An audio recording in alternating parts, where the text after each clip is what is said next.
कहानी की शुरुआत 1996 से होती है, जहाँ पर एक आदमी समुद्र के किनारे भागता जा रहा था। तभी उसे एक गेम बोर्ड मिलता है। अब वो गेम अपने घर ले आता है। वो गेम लाकर उस आदमी ने अपने बेटे को दे दिया था। अब जब उसका बेटा वो गेम देखता है तो उसे लूडो वाली फीलिंग आती है, इसलिए वो उसे साइड में रख देता है। रात को उस गेम में से आवाजें आने लगी थी। उस आदमी का बेटा जब गेम बोर्ड को खोलता है तो उसमें से उसे एक वीडियो कैसेट मिलती है। अब वो लड़का जैसे ही उस वीडियो कैसेट को लगाकर गेम खेलने लगता है तो उसमें से बहुत तेज रोशनी बाहर आती है। अब वो लड़का हमेशा हमेशा के लिए इस वीडियो गेम में चला गया था। अब कहानी 20 साल आगे 2017 में चली जाती है। फिर हम एक लड़के स्पेंसर को देखते हैं जो वीडियो गेम खेल रहा था। तभी उसे अपने दोस्त का मैसेज आता है, क्या उसने उसका होमवर्क किया या नहीं। दरअसल उसका दोस्त स्पेंसर से जबरदस्ती होमवर्क कराया करता था। स्पेंसर जल्दी से वीडियो गेम छोड़ देता है और अपने दोस्त का होमवर्क पूरा करता है। वो अपने दोस्त से काफी डरा करता था, इसलिए उसने जल्दी से उसके होमवर्क को पूरा कर दिया था और जाने वाला था। स्पेंसर के दोस्त ने उसे फ्रीक हाउस बुलाया था। फिर हम एक लड़की को देखते हैं जिसको सोशल मीडिया का बहुत शौक था। वो हर वक्त अपनी फोटो सोशल मीडिया पर पोस्ट करती रहती थी। इस लड़की का नाम बेथनी था। फिर स्पेंसर अपने दोस्त का होमवर्क लेकर फ्रीक हाउस पहुंच गया था। फ्रीक हाउस उसी लड़के का घर था जो कहानी की शुरुआत में गेम की वजह से गायब हो गया था। अब उसका घर काफी डरावना दिखता था, इसलिए सब उसे फ्रीक हाउस बोलते हैं। अब हमें एक और लड़की को दिखाया जाता है जिसका नाम मार्था है। उसकी लड़ाई अपनी जिम टीचर से हो गई थी, इसलिए उसकी टीचर ने उसे सजा दी थी। उधर स्पेंसर और उसके दोस्त का भी टीचर को पता लग जाता है कि स्पेंसर ने अपने दोस्त का होमवर्क कर दिया है। उन्हें भी सजा दी जाती है। बेथनी क्लास में बैठकर वीडियो कॉल पर बात कर रही थी, इसलिए उसकी टीचर भी उसे क्लास से बाहर निकाल देती है।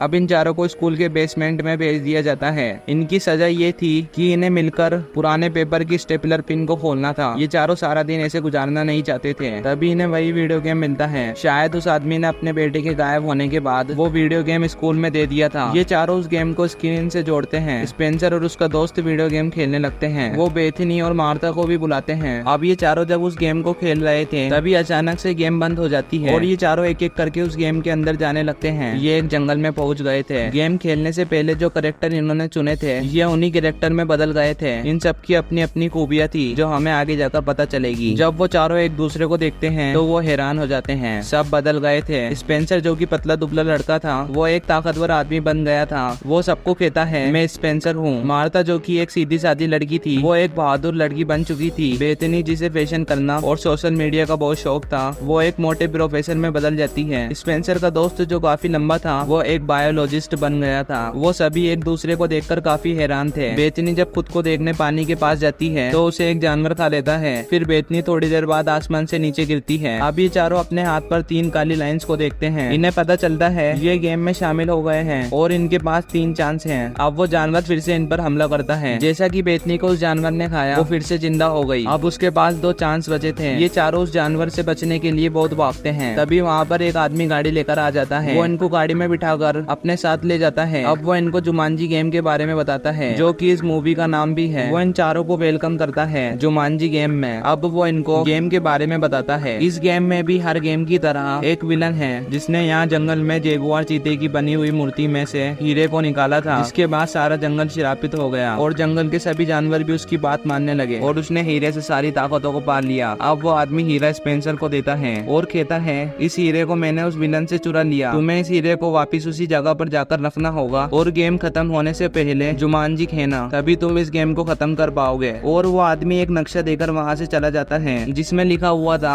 आगे का रास्ता। जब वो नक्शे को देखते हैं तो वो खाली था। बेथनी कहती है क्या तुम लोग पागल हो, इसमें सब कुछ लिखा हुआ है। बेथनी का यहाँ पर हमें पता चलता है कि वो बहादुर होने के साथ साथ काफी होशियार भी है। वो नक्शे को पढ़ना जानती थी। वो बताती है इस नक्शे में एक हिस्सा गायब है। अभी हम पहाड़ों के दरमियान हैं और बिल्कुल ठीक रास्ते पर चल रहे हैं। तभी स्पेंसर का हाथ अपने बाजू पर लगता है और एक स्क्रीन ओपन होती है जिस पर स्पेंसर की ताकत और कमजोरी लिखी हुई थी। स्पेंसर के बारे में लिखा था कि वो काफी ताकतवर है और बहुत तेज भाग सकता है और उसकी कमजोरी कुछ नहीं थी। स्पेंसर का दोस्त जब अपने बारे में पता करता है तो उसे पता चलता है और बताता है कि मैं एक बायोलॉजिस्ट हूँ। मैं जानवरों से बात कर सकता हूँ और सभी जानवरों के बारे में जानता हूँ। और उसकी कमजोरी थी केक। अगर वो केक खाएगा तो मर जाएगा। मार्था जो कि एक फाइटर डांसर थी। बेथनी नक्शे को पढ़ना जानती थी। अब इन सभी को समझ में आ गया था कि ये जुमांजी गेम में है और इन्हें ये गेम खेलनी होगी। तभी उन चारों पर बाइकर्स हमला कर देते हैं। वो इन पर गोली चलाते हैं। ये सभी गेम में एक दूसरे की मदद करते हैं। बेथनी को जब एक बाइकर मारने वाला था तो मार्था आकर उस बाइकर का मुकाबला करती है और उसे मार देती है। स्पेंसर का दोस्त जो कि नहीं भाग पा रहा था, स्पेंसर उसे अपने कंधे पर उठाकर भागने लगता है। अब उन लोगों से बचते बचते ये लोग एक झरने के पास पहुंच गए थे।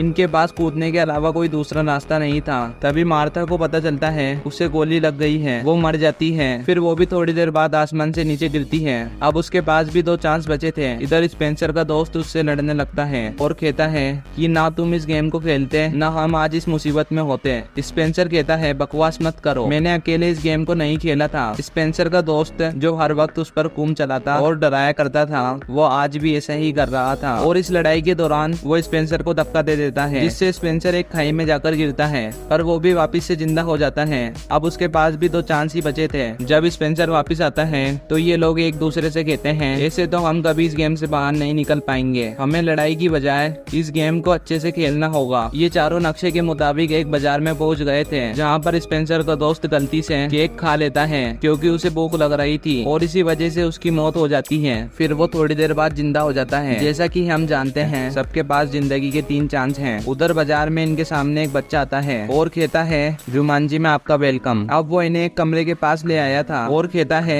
अगर तुमने आके झपकाई तो तुम्हें ये मार देगा। इतना कहकर वो चला जाता है। इन्हें इस पहेली को सुलझाना था। जब वो उस कमरे में जाते हैं तो एक बॉक्स में बहुत बड़ा सांप था। जब स्पेंसर उसको खोलता है तो इन्हें अब पता चलता है इन्हें आके सांप से मिलानी है। बेथनी कहती है मैं ऐसा कर सकती हूँ, जो कि एक प्रोफेसर में बदली हुई थी, लेकिन जब वो सांप के आगे बैठती है तो डर जाती है। तभी वो सांप मार्था पर हमला करता है, लेकिन स्पेंसर ने उस सांप के मुंह को पकड़ लिया था। तभी ये उस बॉक्स से एक पेपर निकालते हैं। उन्हें उस पेपर में एक छोटा सा हाथी मिलता है। उसमें साथ ये भी लिखा हुआ था जैसे ही तुम हाथी को देखना तो चलना शुरू कर देना। लेकिन ये सब सोचते हैं कि इनके नक्शे का ये आधा हिस्सा नहीं हो सकता। तभी यहाँ पर गेम के विलन के आदमी आ जाते हैं जो इन पर हमला कर देते हैं। अब तो वो खुद भी इनके सामने आ गया था और स्पेंसर से कहता है मेरा हीरा मुझे वापस कर दो। तभी यहाँ एक लड़का आकर इन चारों को बचाकर ले जाता है, जो कोई नहीं बल्कि वही लड़का था जो कहानी की शुरू में गेम में चला गया था, जो 20 साल पहले गुम हुआ था। उसका नाम एलेक्स था। वो विलन के लोगों के सामने धुआं कर इन्हें बचाकर गार के अंदर ले जाता है। अब जब ये उस गार के अंदर जाते हैं तो इन्हें वहाँ पर बहुत कुछ देखने को मिलता है। पहले तो इनके सामने एक सफेद रंग की ब्लेड आती है, फिर एक पानी की खाई जिसके अंदर बहुत बड़े बड़े मगरमच्छ थे। ये किसी न किसी तरह यहाँ से बाहर आ जाते हैं। अब एलेक्स इनको अपने बारे में बताता है कि मैं आज से 20 साल पहले इस गेम में फंसा था और अब तक बाहर नहीं निकल पाया। उधर विलन बहुत गुस्से में था क्योंकि उसको अपना हीरा अभी तक नहीं मिला था। इधर एलेक्स इन चारों को अपने घर ले आया था और बताता है कि मैं 20 सालों से इधर ही रह रहा हूँ, मेरे पास सिर्फ एक ही चांस बचा है, मैं अपनी जिंदगी खतरे में नहीं डाल सकता। अब इन्हें यहाँ पर ये बात समझ आती है कि जिस नक्शे के आदेश से कोई ये लोग ढूंढ रहे थे वो कोई और नहीं बल्कि एलिक्स ही है। इसी को इन्हें गेम में ढूंढना था। ये सब बहुत खुश होते हैं। इन्होंने एलिक्स को ढूंढ लिया था। वो बताता है अब हमारी गेम का अगला लेवल ट्रांसपोर्टेशन शेड है। अगर हमने उसे पार कर लिया तभी हम उस पहाड़ तक पहुंच पाएंगे जहां पर हमें हीरे को लगाना है। ये जब उस जगह पर जाते हैं तो उधर 2 गार्ड पहरा दे रहे थे। ये उनके सामने नहीं जा सकते थे क्योंकि इनको अपनी जिंदगी बचानी थी और ना ही इनके पास कोई हथियार था। फिर ये सभी फैसला करते हैं कि मार्था को गार्ड के सामने भेजेंगे, जो जाकर उनका ध्यान भटकाएगी, क्योंकि इनके बीच लड़की सिर्फ मार्था ही थी। बेथनी जो कि एक मोटे प्रोफेसर में बदल गई थी, वो मार्था को लड़कियों की अदाएं सिखाती है कि कैसे उसे जाकर गार्ड का ध्यान भटकाना है। अब मार्था गार्ड के पास चली तो गई थी, पर पागलों की तरह एक्टिंग करती है। उसे सही से एक्टिंग करना नहीं आ रही थी। तभी गार्ड वहाँ पर गाने को चला देते हैं। जैसा कि हमें पता है मार्था एक फाइटर डांसर है। वो गाने को सुनते ही उन गार्ड पर हमला कर देती है और दोनों को मार देती है। तभी पीछे के रास्ते से ये लोग उस शेड में चले जाते हैं। यहाँ से इन्हें एक चीज को लेना था। ये सब हेलीकॉप्टर लेने का सोचते हैं। एलिक्स को हेलीकॉप्टर चलाने का कहते हैं क्योंकि और कोई हेलीकॉप्टर को चलाना नहीं जानता था, मगर वो साफ मना कर देता है और कहता है मेरे पास एक ही चांस है और मैं इतना बड़ा खतरा अपनी जिंदगी के लिए नहीं ले सकता। लेकिन स्पेंसर के कहने पर एलिक्स हेलीकॉप्टर को चला लेता है। तभी इनके पीछे विलन के आदमी आ जाते हैं। एलिक्स हेलीकॉप्टर को पहाड़ों के बीच से ले जा रहा था। तभी इनके पीछे गेंडे पड़ जाते हैं जिन्होंने इनके हेलीकॉप्टर के पंखे को खराब कर दिया था। अब स्पेंसर ऊपर जाता है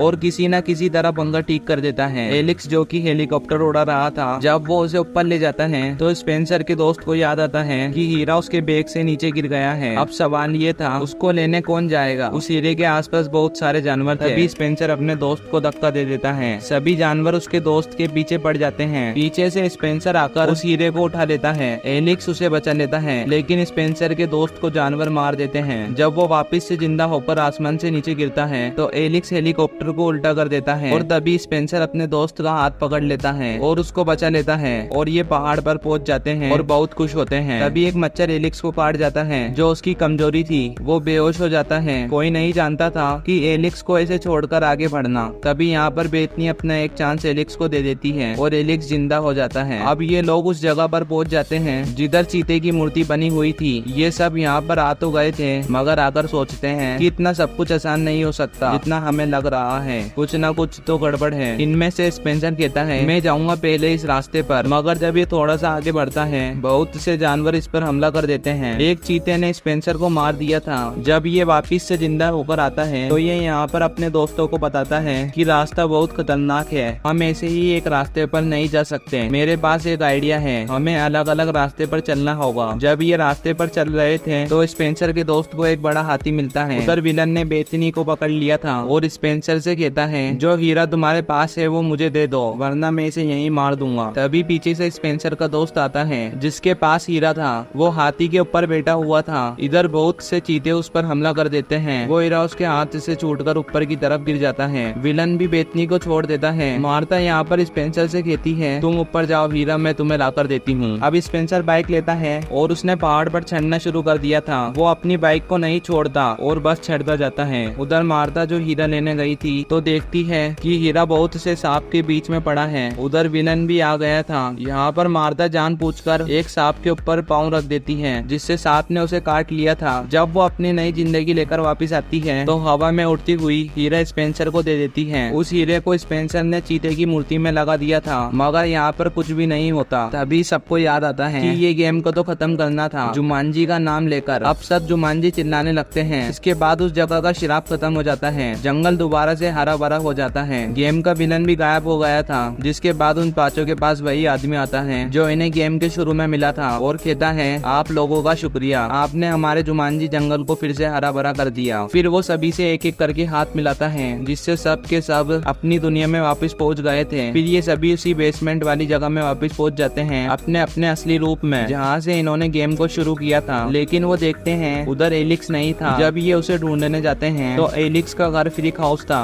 वो बहुत खूबसूरत सजा हुआ था। एलिक्स आकर उन्हें हेलो करता है और वो भी हेलो करते हैं। एलिक्स इनको बताता है गेम ने मुझे उसी टाइम लाइन में भेजा है जब मैं गायब हुआ था, यानी मैं अपने ही टाइम में वापस आ चुका हूँ। मेरी शादी हो गई है। मैंने अपनी बेटी का नाम बेथनी रखा है। गेम में बेथनी नाम की लड़की ने मेरी जान बचाई थी। ये चारों कभी एक दूसरे के दोस्त नहीं थे, अब ये अच्छे दोस्त बन चुके थे। कहानी की आखिर में स्पेंसर का दोस्त इस गेम को तोड़ देता है, यानी उसने जुमांजी को खत्म कर दिया था। और इसी के साथ इस मूवी की कहानी यहीं पर खत्म हो जाती है।